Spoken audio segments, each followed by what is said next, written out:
Hey guys, what's going on? Third Street Reactions here. We're back. I'm Shane. Zach. Tom. Back here with StarWars: The CloneWars. We're watching chronological order. We're on season 4, episode 2. Last episode, we began the arc, the marine warfare, the civil war between the Corran and the Mon Cal. We have a young prince who's... Is the planet Mon Cal? I think the planet's Mon Cal. And they're Mon Calamari. And they're Mon Calamari, I think. But it's funny, they're Calamari and Mon Calamari. Yeah. Like they're Well, the Corran's probably thinking, like, you name the planet after us. Yeah. You know what I mean? We're the squids. Exactly. So, but they've never liked each other in the Star Wars mediums. Even though there's a galactic civil war, they're also having their own civil war. Wookiees and the Trandoshans and the Corran and the Mon Cal. Well, it's kind of like, not as extreme, but on Naboo, we got into the fact that we had the underwater Gungan people versus the surface dwellers. And, you know, eventually they got together for a common It's cause. more of a love-hate relationship, though. They're not fighting wars with each other. They just, don't like each other. Yeah, exactly. And they thought the Gungans were stupid, too. Yeah. Do you know that scene at the end where they're playing that music, la la la, when I walk up the stairs? That is like a faster rendition of the Emperor's theme. It's supposed to be like his theme is hidden there. Yeah, I didn't know that. I thought it was pretty cool. But it's like so la la la. But when you slow that motherfucker down, yeah. We talked about like the new assets, the new technology, just the improvement in production with the graphics and the lighting, and the character models. But yeah, it's episode 1. We're going to jump into the next one. If you want to see the next one or the next 2, you can by going to our Patreon. And you can also go there to watch. You can also go there to watch the full length. Go there now. You're doing this, and Zach's back there. You're coughing. He's like. Oh, yeah. Only. Cold Forge one. Yeah. Has he been captured? No, my lord. Unfortunately, he escaped capture and is hiding with what's left of the Jedi and their army. Do not underestimate this boy, Tamsin. He must not become a symbol for the Mon Calamari people to rally behind. This child is but a coward. He is no leader. That is irrelevant. The whispering of his name can rekindle hope. And hope is something we cannot allow our enemy to possess. What of the prisoners? They are to be processed. Internment camps have been set up below the city. They always process them. Them? The women and children? Are to be sent as well. Is that understood? Yes, my lord. He actually sounds like he's got his shit together, doesn't he? We can... Master, please repeat. Are you sending reinforcements? You're breaking up. Say yes. Transmission ends. Like, actor. They must know to send mercy. Yeah. We're gonna have to get ourselves to the surface and get off this rock. I will not leave my people to die. With all due respect, Your Highness, if we stay, we all die. We must reach the surface and see if our ship is still there. Padme had the same conundrum. That's one thing I wondered in the last episode was what they did with their ship and is it still there? Because they were dropping those. Yeah, they probably just dropped off and flew away. A suitable ally we must find. Yes, an underwater race that has a standing army. Naboo. Yes, to the Gungan. I knew it. God, I knew it. Besides Jar Jar, they are a warrior race. I know, but it's hard. At least they'll see them in the water and not to watch them trying to flap around on the ground when they walk. Like, when that one got caught on Jar Jar's foot. Yeah. Surface, It's no problem. I just hope you're a fast swimmer. says the boy from the desert planet. Are you certain your ship is still there? There's only one way to find out. Would you guys shut up? So you can get past those patrols. All right. Shut up, fish tits. No problem. Yeah. Had a Samurai Jack there. Meanwhile, those jellyfish things are still just floating around.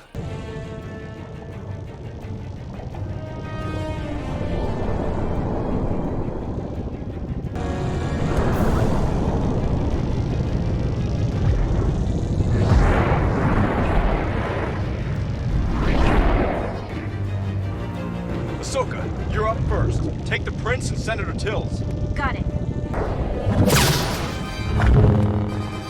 Just nick his little breather thing.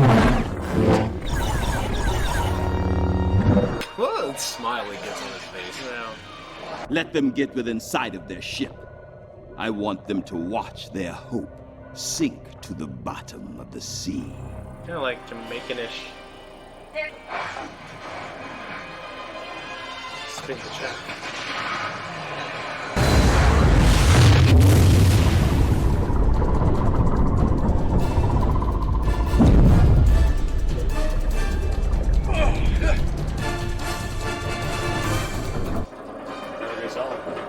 Yeah. Interestingly enough, Mon Cal can breathe underwater and above. Too vulnerable here. We must reach the sea floor. Grab on to the debris. Let it carry you to the bottom. Jeez. We need to split up and hide the prince's whereabouts. Not sure that's the best strategy. I'm sure. Captain Akbar's words are my own. It will give us the best chances of surviving if we split up. As you wish. As you wish. Your help, the Republic needs. Some things are telling me it's a big help you need, no? Senator Amidala, your longtime ally, trapped on an occupied planet she is. Risa needs some thinking time to respond to this news. Thinking? No, sir, thinking. Me, sir, thinking Padme would help us. We, sir, got to help her now. You so right. You're right. Okay. Well, it's like everyone listens, motherfucker. That's why, like, probably, you know what I mean? In episode 2. I know. Have you heard the clones talk yet at all? No, mostly screams. Yeah. Sir, you better come see this. Oh fuck, we've been followed. Yeah, you talk there.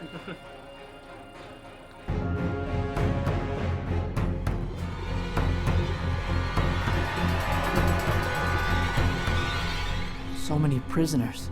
What you see, Prince, is the future of all the people on this world. Mon Cala and Quarren. All slaves for Count Dooku. He's more of a Jamaican sound, too. He does. Then the shark guy, yeah. Anakin, it's your move. Follow me. It looks like Padme is still using She's using her same style of... Yeah, her same blaster's the same. That, I will say that, yeah. We have to fight back. You don't have to carry a sword to be powerful. Some leaders' strength is inspiring greatness in others. My people don't even know I'm alive. How can I inspire them if they think I'm dead? Like, not being from, like, a monarchy type country, like, it'd be weird for me to, like, oh, Prince is alive, so we have hope. Yeah. You're gonna have to concentrate. I want saved.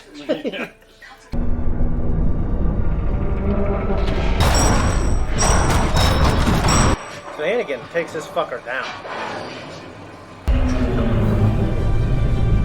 Jellyfish. Still floating around. What's happening? Report. We've lost all radar and sonar scanning, sir.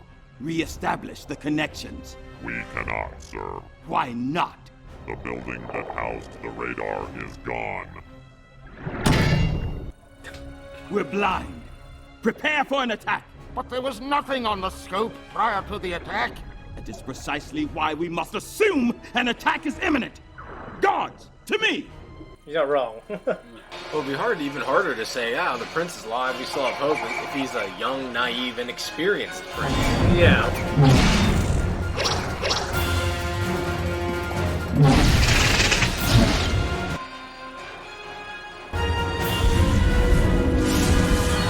At least we're taking attention away from the prince. Wait, you don't notice him.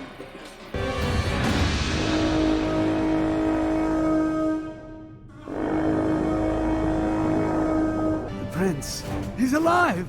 Look there! People of Mon Cala! All people of Mon Cala who would not be slaves! Have hope! Okay, I think the show is over. The seaweed. We have to go.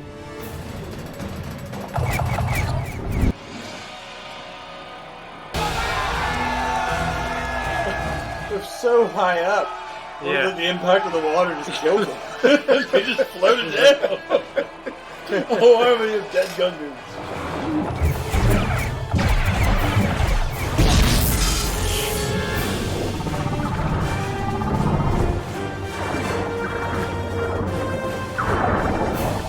Gungans, the tide has turned in our favor. Let's free my people.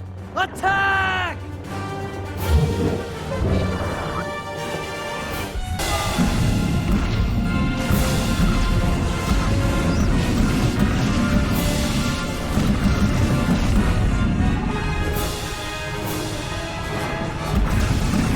Annie! Misa so happy to see you! Perfect timing, Jar Jar. Waza! Misa can't hear so good since we submerge a bar! What do you say? Submergified? Oh, submergified. That's what it sounded like.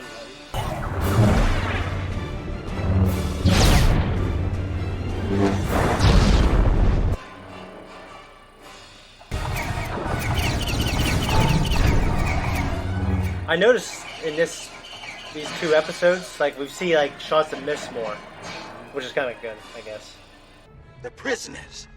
The prince must be with them. I'm committing the reinforcements that Count Dooku sent to the attack. He will not escape this time. Turn them up!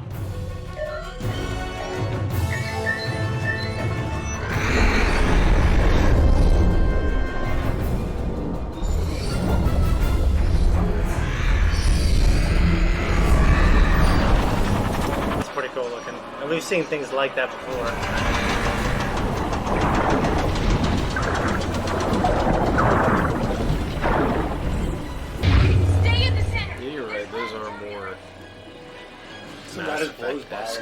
Yeah.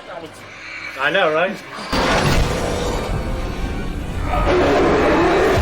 Jeez. I know.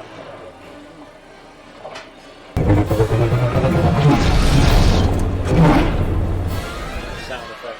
Yeah. Fucking the Force. He like prides himself as this brilliant strategist. Yeah. But he's so primal and brutal. Yeah, basic in his.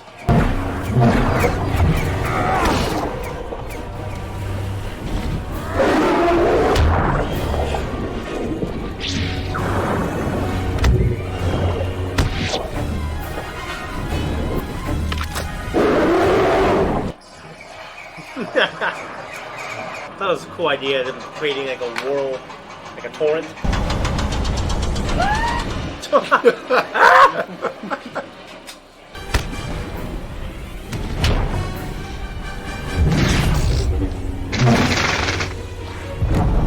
What a great little shots. There's so much stuff going on.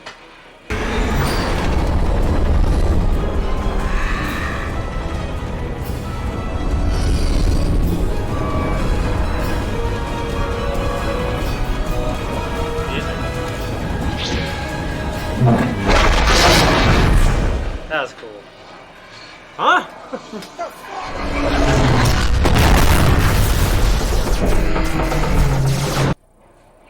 I like how disoriented you get. Fuck yeah. You know, I'd be vomiting if you get my fucking helmet. I'd be up in here. You're trying to flush it out, but the chunks would clog it. Yeah.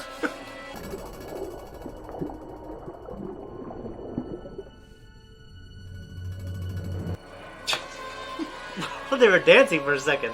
If you make decisions out of fear, you're more likely to be wrong. I will unify Mon Cala again. I promise.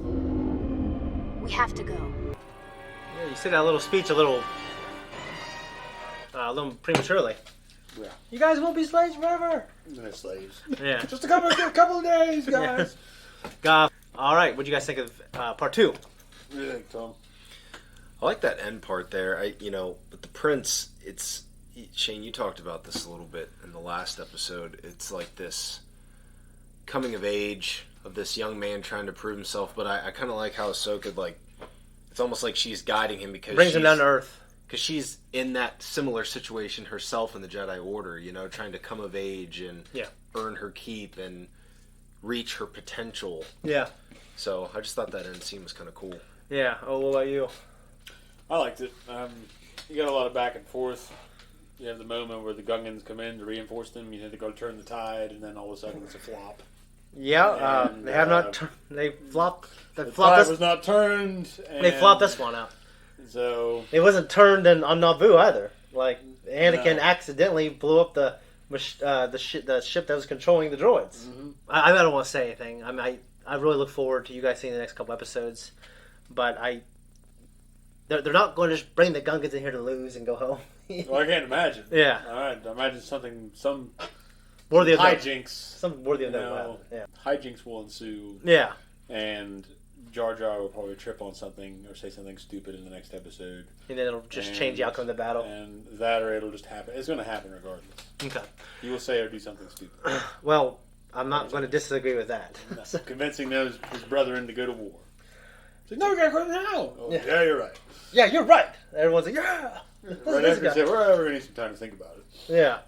No discussion. I was listening to Kevin Kiner's score here a little more, and it was nice and unique. And I think the part when there was that torrent and Anakin, that was a very good display of like heroism. I think, just him like slowly cutting off that leg, and just I think the shot and the manner in which he did it, he kind of had to do it backwards. Shane's Anakin born. Oh no, I love that moment. I thought it was great. I think it's great that Akbar is kind of the one that I don't say gave Anakin that command, but suggested that. When the clones were created, do you think that they thought about all the possibilities of how these guys are going to be used in war? Like swimming, for example. Like, do you think they thought, like, well, we might be in a battle with clones where, I'm apparatus aside and technology aside, where these guys are going to be doing a lot of swimming in battle? They need a lot of bodies. Is what I figured, and then just like, well, we know we need the bodies. We'll figure the rest out later. This show actually, and I can't remember if you haven't got into some of the other big stuff coming up, but we do see a lot of the clones training. They are trained for every different type of environment. This episode wasn't as impressive as the first one in this little arc. Yeah, but I think though it had some really cool shots. I criticized it in the episode because they were pretty fucking high up, but the shot with the Gungans jump out of the cruiser, it is a cool shot. It was cool, but they were high from above. But them being that high, I have to imagine it. Yeah, I wonder how low they could get. I mean, I do know like helicopters have to be like 40 feet because of which 40 feet seems so high. If they go any lower, like the water starts getting into the engine. You draw it up. Yeah. But I'm wondering though, this doesn't operate on the same principles. Well, technology. Well, we're probably thinking of anti-gravity reactors. Well, no, not just that, but I mean they obviously don't use internal combustion engines. Yeah, I don't know. But when I look at the pods, I feel like they are, but I feel like the big spaceships are not. I don't know. I imagine there's not. You have to imagine how powerful of an engine an internal ICE engine would have to be to shuttle you at fucking light speed. It is not internal combustion technology. No, yeah, all right. Because we don't have the technology to do that now. I couldn't suggest what it is, but I do know when they go to. I know it's not a diesel engine in that fucking. Well, probably not. But I know when they go to light speed. Like light speed is technically like a different dimension that they cut through. Well, you're right. I mean, there's probably some kind of apparatus in there. Yeah. That some kind of hyperdrive or whatever. Yes. But when they're flying around in space, I guarantee you, there's not a 4045 in that fucking thing. Well, there's nothing being sucked. Four-cylinder, been blowing her out. Yeah. So in terms of, I mean, I guess I'm just spitballing on why they didn't go that low. Besides for the coolness of the shot. I mean, in our world, maybe water would get sucked in if it was something that big. But if it's this world, maybe it'd be different technology, so they wouldn't have to worry about that, like you said. I don't know. I look forward to you guys seeing some Gungan stuff. I'll just say that. I know it sounds weird. Zach. Yeah, I mean, Gungans are my favorite thing in the world, but I think they made a point for them to shine a little bit. I'll say that. So we're out of here. You want to close it? No, because you laugh at me every time. All right, thanks everyone for tuning in here. If you like what we do, like, subscribe, hit the thank you button down below, and leave a comment if you really want to. If you don't want to, you can troll us, and we'll troll you back if we get the time. Sometimes we do, sometimes we don't. We'll see you.